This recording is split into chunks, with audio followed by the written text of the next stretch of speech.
Dios les bendiga. Feliz sábado para todos. Les damos la bienvenida a María Inés y a Mario, que nos acompañan hoy. A Víctor y a su novia. A Jessica, que también nos está acompañando hoy. Estamos contentos de tenerles con nosotros.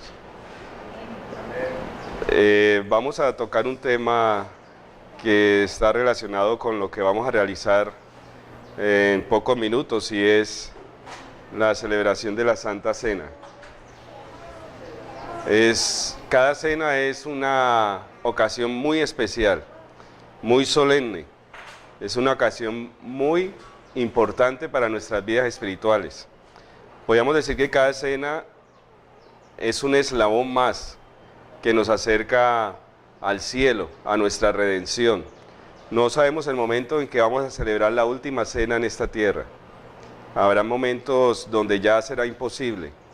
Por eso ahora es la oportunidad para aprovechar lo que significa participar de los ritos de esta ceremonia sagrada. Para ello he preparado un tema.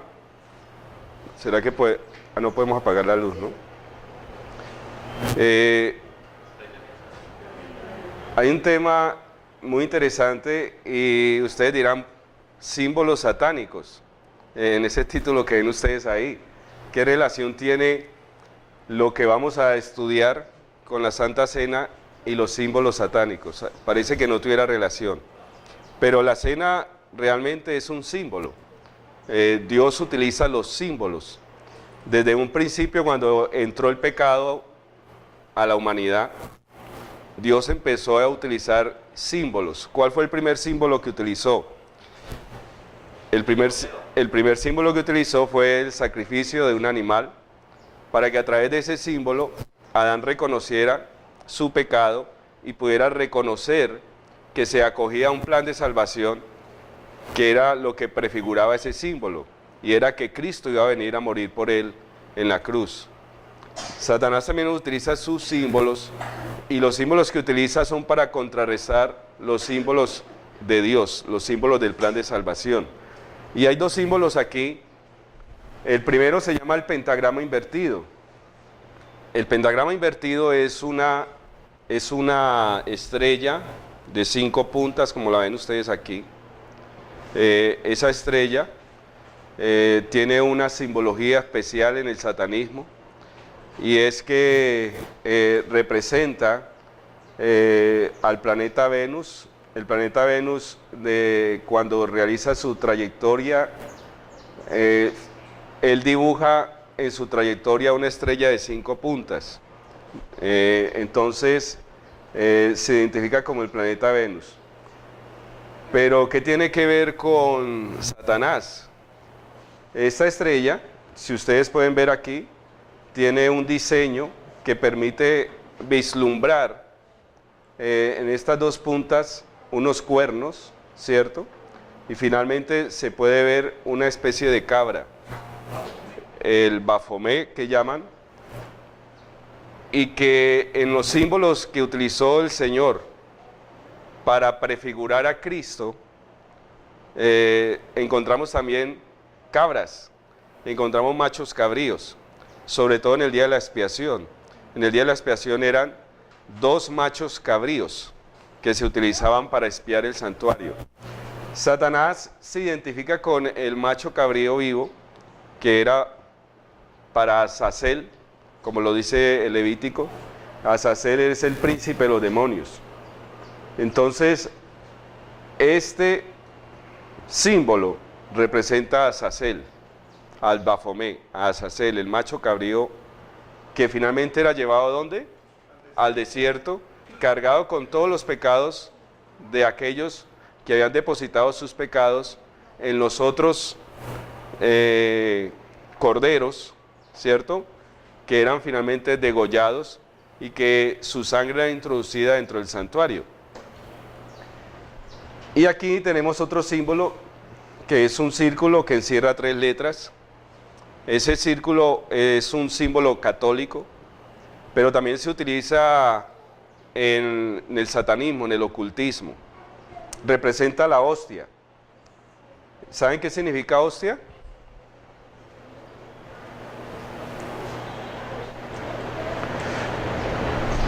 Hostia viene del latín, hostia, y que significaba en la religión romana ser que se sacrifica en honor de los dioses. Ser que se sacrifica en honor de los dioses. La religión babilónica enseña que Dios está enojado y que hay que apaciguar la ira de Dios, que está enojado. Y entonces para apaciguar la ira de Dios hay que presentarle ofrendas, sacrificios, y a veces esos sacrificios eran humanos, sacrificios de sangre. Pues cuando la Iglesia Católica abrazó el cristianismo, abrazó el paganismo, y como producto de eso surge la Iglesia Católica, entonces el paganismo oculto que hay ahí es que la hostia es un sacrificio incruento, o sea, sin sangre, para apaciguar la ira de Dios. Yo soy un pecador, Dios está enojado conmigo, y entonces para yo apaciguar la ira de Dios, participo de la hostia, que representa el cuerpo de Cristo, el cuerpo de Dios. Y la forma que tiene, una forma circular, es la forma del Dios que verdaderamente está ahí camuflado, que es el Dios Sol. El Dios Sol que recibe diversos nombres en las culturas, y estas tres letras, IHS, representan los nombres de los dioses de la Trinidad babilónica, que es Isis, Horus y Set. ¿Por qué empiezo con esto? Porque la Iglesia Católica tomó la ceremonia que celebró Jesús con sus discípulos, la Santa Cena, y ahora celebra todos los días una Santa Cena diferente, una Santa Cena cambiada, y le llaman la misa. Y en esa misa ellos sacrifican nuevamente a Cristo. Ellos dicen que esta hostia se convierte en el cuerpo de Jesús de manera literal. Es la teoría de la transustanciación, el cambio de sustancia de la hostia de harina en el cuerpo de Cristo.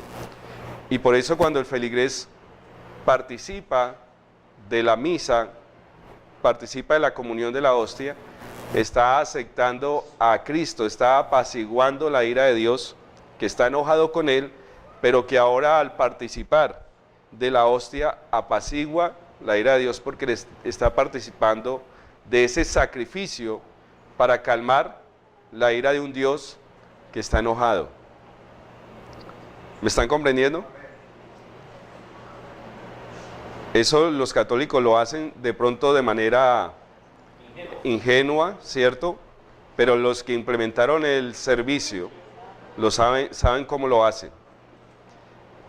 Nosotros a veces presentamos ese tipo de ofrendas a Dios.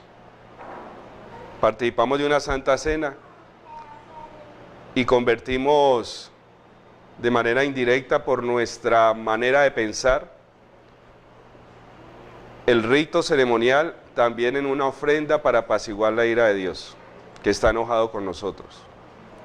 Y presentamos las ceremonias como algo que Dios, por participar de ella, va a apaciguar esa ira que tiene contra mí.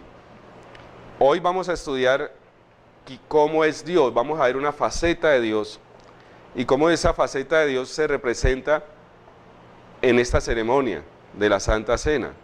Realmente por qué la dejó instituida y qué era lo que Dios esperaba de nosotros. Bueno, y tener en cuenta que esos rituales, por ejemplo, que practica la Iglesia Católica, tienen unos pasos, ¿no? Y ellos no se lo vuelan.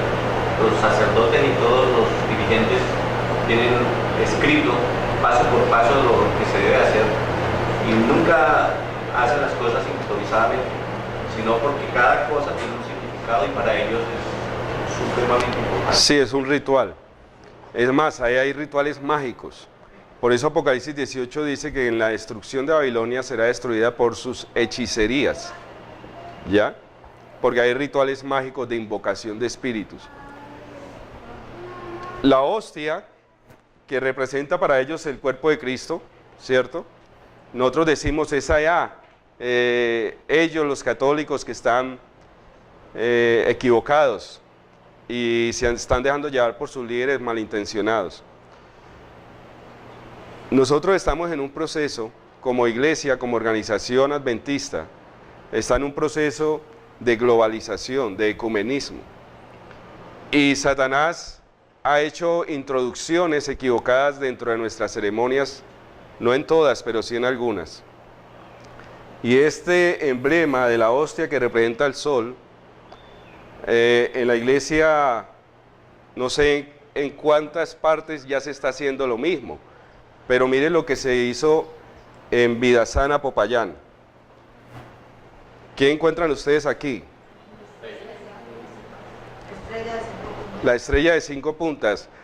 El pan sin levadura, ¿cierto? El pan de la Santa Cena que celebraron allí tenía esta forma. Una estrella de 5 puntas. De los 2 símbolos que vimos, no tomaron el símbolo del sol porque sería muy diciente, ¿no? ¿Cierto? Tomaron el otro símbolo, el símbolo de la estrella de 5 puntas, el símbolo del Bafomé, el símbolo de Azazel. Aquí realmente lo que está diciendo Satanás es, tus pecados yo los cargo. O sea, no los carga Jesús, yo soy tu Redentor, yo te puedo redimir, yo puedo ser tu Salvador, porque Él también carga pecados, Cristo carga pecados. ¿Satanás carga pecados? Los va a cargar, lo vamos a ver en el estudio. Ese pan sin levadura, ese emblema del cuerpo de Cristo con forma de estrella de 5 puntas, pues me está mostrando a mí que hay una intención, ¿cierto?, de atacar la ceremonia del sacrificio de Cristo, que representa el sacrificio de Cristo en nuestro favor, distorsionarla y desviarla, de tal manera que aquel que es despreocupado, que está durmiendo como las vírgenes fatuas, no discierne nada, pero los que están despiertos, los que investigan, los que estudian, los que asimilan la palabra de Dios y la ponen en práctica, ven cómo hay una introducción dentro de las ceremonias sagradas de engaños y de equivocaciones satánicas. Ahora entremos al tema. Vamos a analizar la palabra del Cordero de Dios que leímos en la clase, en la lectura bíblica. Cordero de Dios. ¿Quién dijo esa palabra? Juan el Bautista. Cordero de Dios aparece 4 veces, esta expresión, annos, aparece 4 veces en el Nuevo Testamento. Y aparece muchas veces la palabra annios, que significa cordero inmolado. El Apocalipsis me habla 27 veces de la palabra cordero. Me presenta a Jesús como el cordero en el Apocalipsis. Es muy diciente que el Cordero de Dios, que fue inmolado en la cruz, sea reconocido en el Apocalipsis como el Cordero, porque eso me da a entender que Cristo será el Cordero para siempre. Será identificado con ese nombre, con ese título, el Cordero de Dios. El precursor del Cordero, Juan el Bautista. ¿Quién era Juan? Juan era un profeta de Dios, ¿cierto?, que venía de parte de ¿quién? Vamos a abrir un momentico el Evangelio de Juan para que empecemos a analizar algo importante de Juan.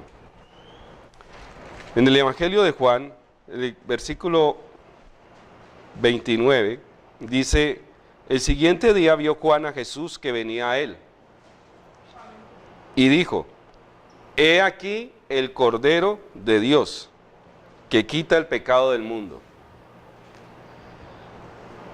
Este es aquel de quien yo dije, después de mí viene un varón, el cual es antes de mí, porque era primero que yo. Yo no le conocía, mas para que fuese manifestado a Israel, por esto vine yo bautizando con agua. ¿Conocía Juan a Jesús?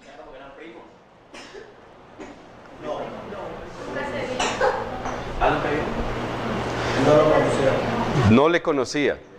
Ahí dice claramente, yo no le conocía. Si Juan no conocía a Jesús, ¿por qué lo identifica? He aquí el Cordero de Dios. Versículo 33. Y yo no le conocía, pero el que me envió a bautizar con agua, aquel me dijo, sobre quien vea descender el Espíritu y que permanece sobre él, ese es el que bautiza con el Espíritu Santo. ¿Quién es aquel que le dijo eso? El Padre. El Padre. ¿A quién conocía entonces Juan? Al Padre. Interesante. San Juan 1, versículo 7. Entonces, hermano. Perdón. ¿Entonces Juan el Bautista hablaba con Dios? Exactamente. Juan 1:6 dice, hubo un hombre enviado ¿de quién? De Dios, el cual se llamaba ¿cómo? Juan. Juan conocía era ¿quién? A Dios, al Padre. Juan había sido instruido por el Padre, por Dios.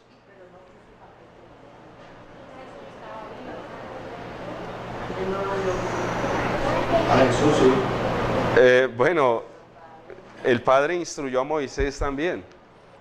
El Padre, es que precisamente el tema de hoy tiene que ver con reconocer al Padre, porque se nos ha enseñado a centrarnos solo en Cristo, y es bueno eso, ¿no? Centrarnos en Jesús, pero a veces nos centramos tanto en Jesús que pasamos por alto al Padre, y pensamos lo que Satanás enseña.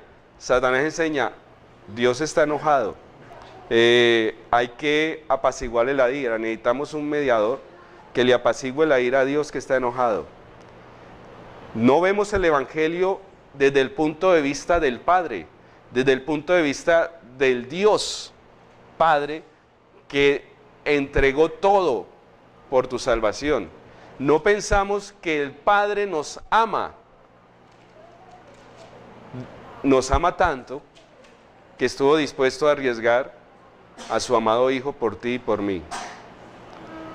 Entonces, cuando la Biblia dice, y cuando Juan expresa, he aquí el Cordero de Dios, ¿de quién es ese Cordero?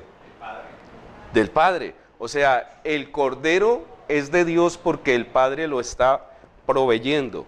Es el Padre el que está dando la solución al problema del pecado y lo está haciendo por amor. Está entregando lo mejor, su Hijo, para que tú y yo seamos salvos. Y entonces el Padre instruye a Juan el Bautista, el precursor, el que iba a preparar el camino para el Cordero. Juan el Bautista no conocía a Jesús. Juan el Bautista conocía ¿a quién? Al Padre. Yo vengo a dar testimonio y el Padre me capacitó. Y he aquí el Cordero de Dios. Ese es el Cordero porque el Padre me dijo que cuando el Espíritu Santo se posara sobre él y permaneciera en él, ese era el Cordero de Dios. ¿Y la palabra Cordero de dónde sale? ¿Por qué se le llama Cordero? ¿De dónde sale esa palabra? Que utilizaban para el sacrificio. Exacto. Nos está llevando a la figura, a la sombra, al ritual de sacrificio de sangre de animales, al derramamiento de sangre de animales, que nos enseñó el Señor al pueblo antiguo, al pueblo de Israel y a Adán y Eva, a desarrollar esas ceremonias como la manera de expresar su fe en el plan de salvación. Y por eso cuando Juan ve el Cordero o ve a Jesús, lo identifica como el Cordero. Es importante tener un conocimiento personal también del Padre. Cuando oramos al Padre, ¿cierto? No oremos pensando que Él está muy distante de nosotros, que no nos escucha. Cuando oramos al Padre, debemos de creer que Él nos ama entrañablemente, al igual que Jesús nos amó. Y el conocimiento del Padre, el estar horas con Él, el estar en comunión con Él y con el Hijo, nos va a permitir ser transformados, nos va a permitir ser cambiados. Juan el Bautista era peculiar, Juan el Bautista era diferente, Juan el Bautista iba en contra de la corriente, Juan el Bautista era un aparecido, pero Juan el Bautista tenía un testimonio tan poderoso que la gente creía en él, que veían en él a una persona distinta, y por eso Juan el Bautista fue utilizado para presentar al Cordero. Hoy en día hay necesidad de presentar al Cordero. Claro. Hay que presentar a Cristo como el Cordero de Dios. ¿Qué necesitamos hacer para presentar al Cordero? He aquí el Cordero de Dios que quita el pecado del mundo. Ser como Juan. ¿Y cómo Juan logró la diferencia? Estando en comunión con Dios, ¿cierto? Siendo un enviado de Dios. 2 testigos vinieron a dar testimonio de Jesús. Uno era un ser sobrenatural, el ángel Gabriel, y el otro era un ser humano como tú y yo, Juan el Bautista. Esos 2 testigos hablaban de Cristo, daban testimonio de Jesús. Este es el Hijo de Dios, este es el Cordero de Dios.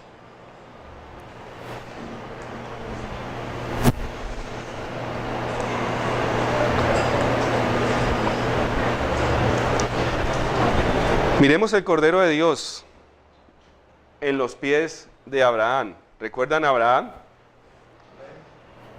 Entonces, Génesis 22:7 dice: entonces habló Isaac a Abraham su padre y dijo: Padre mío.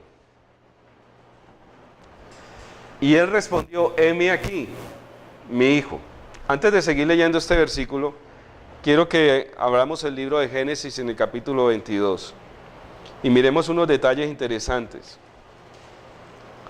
Este contexto es Abraham saliendo hacia el monte que Dios le iba a mostrar para que allí sacrificara ¿a quién? A su hijo Isaac, el de la promesa. El versículo 3 dice: y Abraham se levantó muy de mañana y enalbardó su asno. Tomó consigo 2 siervos suyos. ¿Por qué no llevaría 1 o 4 o 3? A la tarde que estemos estudiando los 2 testigos, vamos a ver la importancia de los 2 testigos. Ahora vimos 2 testigos, Gabriel y Juan el Bautista. Aquí vemos 2 testigos también, 2 siervos suyos. Y a Isaac, su hijo, el tercero. Y cortó leña para el holocausto y se levantó y fue al lugar que Dios le dijo. ¿Cuánto se demoró ese viaje? Versículo 4. Al tercer día. ¿Cuánto se demoró ese viaje? 3 días. ¿Cuál era la situación de Isaac en esos 3 días? ¿Cómo estaba? Sí, él estaba tranquilo porque él confiaba en su padre que le había representado a Dios, pero él sabía que estaba muerto. Pero Abraham no le había comentado eso. No, pero al no ver cordero, él sabía que lo iban a sacrificar a él. 3 días muerto. ¿Cuántos días estuvo Jesús en la tumba? 3 días y 3 noches. La Biblia tiene un parámetro, la Biblia tiene una medida de tiempo que no cambia y nunca cambiará hasta que Cristo venga. Estaba simbolizando el sacrificio de Cristo, Isaac como Jesús. Al tercer día podíamos decir que resucitó, ahora lo vamos a ver cómo. Al tercer día alzó Abraham sus ojos y vio el lugar de lejos. Versículo 5. Entonces dijo: a sus siervos: esperad aquí con el asno, y yo y el muchacho iremos hasta allí, y adoraremos y volveremos a vosotros. ¿Estaba tranquilo Abraham? ¿Cierto que estaba confiado?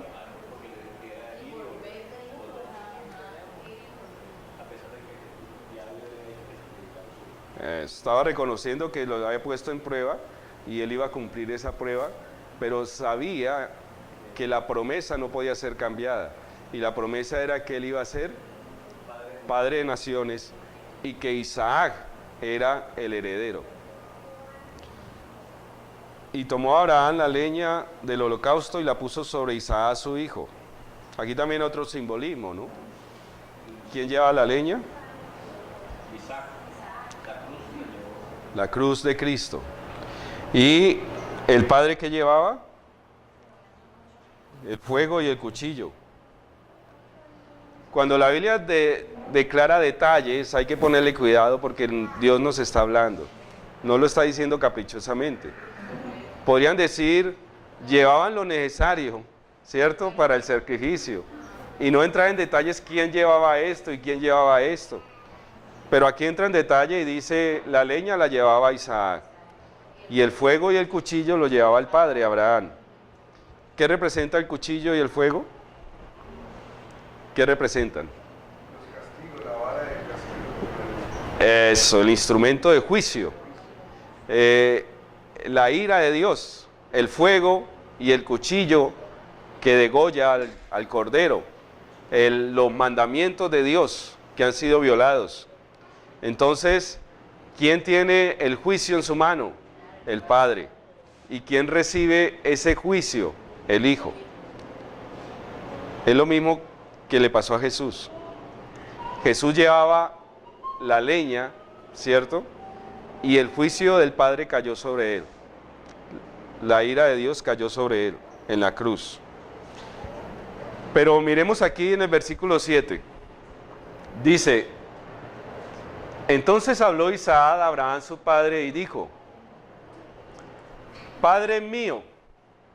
Y él respondió: heme aquí, mi hijo. Y él dijo: he aquí el fuego y la leña, mas ¿dónde está el cordero para el holocausto? Había una necesidad de hacer un sacrificio. La vida de Abraham no había sido una vida perfecta. Abraham había mentido muchas veces. Abraham se había apresurado a cumplir con los planes que Dios le había trazado. Abraham había sido impaciente. Y Abraham era un pecador como tú y yo. Pero ahora en los últimos años de su vida, ya Abraham había aprendido a conocer a Dios. Abraham, en medio de sus caídas y levantadas, ahora conocía más a Dios. Y ahora en esta prueba final, que era la gran prueba de su vida, él estaba tranquilo porque conocía a Dios.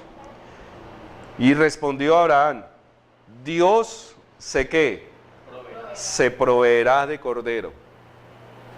Hay un pecado, hay que derramar sangre. El Padre ha dicho que va a ser la de mi hijo, pero yo estoy confiado que no será la de mi hijo, porque Dios proveerá el cordero para el sacrificio. Estaba seguro de que el Isaac no iba a morir. Lo habían matado de todas formas, obedeciendo a Dios. Sí.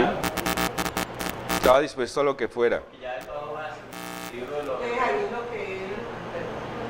el libro de los Hebreos dice de que, con respecto a la fe de Abraham, dice de que Dios era poderoso, aunque sea para sacrificarlo, y después lo que él sabía que lo iba a resucitar, si era el caso.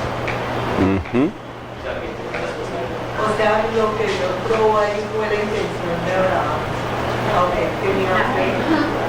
La obediencia, sí, la intención de él, o sea, lo que él en el interior sentía. Sí, habían dos cosas ahí.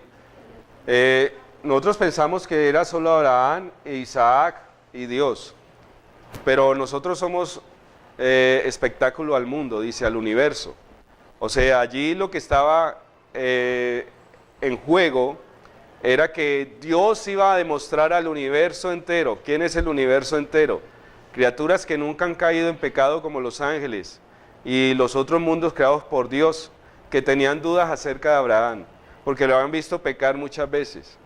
Así que Dios iba a demostrar al universo entero que Abraham había cambiado, que Abraham era una nueva persona y que se podía confiar en él, y que cuando el viejito Abraham muriera y Jesús lo viniera a resucitar, él podía entrar por las puertas del cielo y los ángeles no iban a desconfiar de él.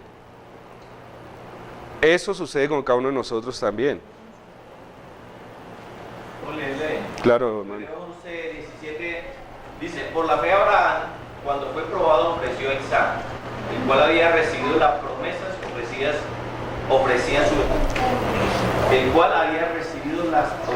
ofrecía su unigénito, habiéndose dicho: en Isaac será llamada descendencia, porque pensaba que Dios es poderoso para levantar aún dentro de los muertos, de donde en sentido figurado también lo volvería a recibir. O sea que confiaba en que sí, lo sacrificaba de una vez lo resucitaba.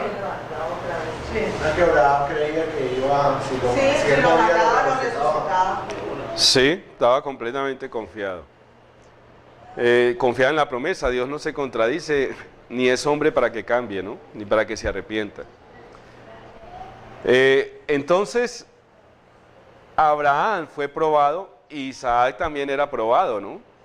Isaac podía haberse levantado, rebelado contra su padre: ¿qué vas a hacer? ¿Cierto? Yo no voy a morir. Pero sin embargo él mansamente se entregó a la voluntad del Padre.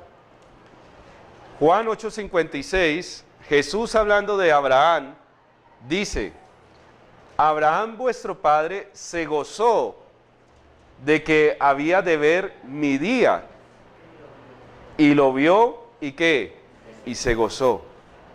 Abraham vio ¿a quién? Abraham entendió el plan de salvación de manera literal. Abraham vio en el cordero que apareció enredado en una zarza el símbolo de Cristo. Abraham vio a Cristo crucificado, y Abraham entendió la posición del Padre en el plan de salvación. Abraham entendió el sacrificio del Padre, el dolor del Padre de tener que entregar a su Hijo a muerte por nuestros pecados, el poder de pronto perderlo para siempre, arriesgarlo por la eternidad, nunca jamás volver a ver a su amado Hijo. Exactamente.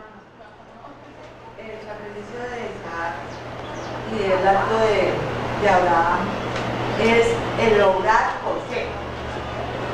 Porque él hubiera podido, vamos, el caso de que él no hubiera pensado en la resurrección, ni hubiera pensado, sino que iba a matar por obediencia, iba a matar a Isaac, ¿cierto? Dios le mandó que lo matara y voy a matarlo, porque así lo quiere Dios. Allí hubiera orado